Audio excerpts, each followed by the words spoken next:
ننګرهار سیمه ییز روغتون کې د وینې بانک مخې ته په نوبت ځوانان ولاړ دي. دوی وایي د وینې په ورکولو نه یوازې د ناروغ ژوند ژغوري، خپله هم د سالمې روغتیا څخه برخمن کیږي. 2 تنه ځوانان محمد او شیرباز چې تازه یې بانک ته وینه هدیه کړې، له هیوادوالو غوښتنه کوي چې خپله وینه دې د هغو ناروغانو لپاره په بانک کې ورکړي چې د مرګونو ناروغیو او ټپونو له کبله ورته اړتیا پیدا کوي. دا وینه ما د دې لپاره ورکړه چې موږ دلته د نور انسانانو ژوند وژغورو. دلته ما چې دا د خیره بانک ته ورکړه.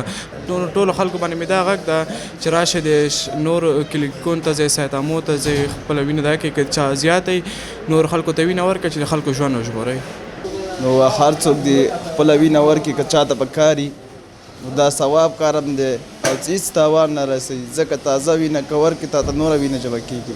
بل لور ته په تلاسیمیا اخته نوید الله وایي نږدې 20 کاله کېږي د ننګرهار سیمه ییز روغتون کې په وړیا توګه د وینې بانک ته له هدیه شوي وینې څخه وینه ورکول کېږي.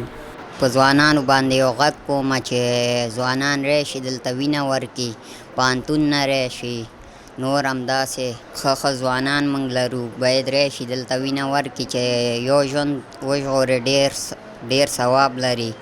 موږ ته د وینې اړتیا ډېره پیدا کېږي.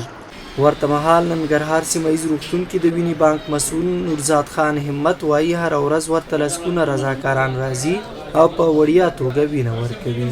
همت زیاتوي چې ټول روغ انسانان باید په دوره‌یي توګه د روغتیا پالانو له لارښوونې سره سم وینه ورکړي، تر څو یې بدن له ډول ډول ناروغیو هم خوندي وي او د نورو خلکو په ژغورلو کې ونډه اخیستې وي.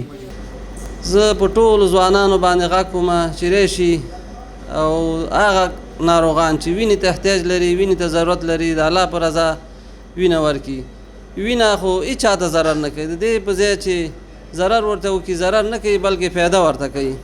د ډېرو ناروغیو مخنیوی کوي لکه د زړه د حملې، د لوړ فشار، د شکر، د سکتې مغزي، د دې مخنیوی کوي.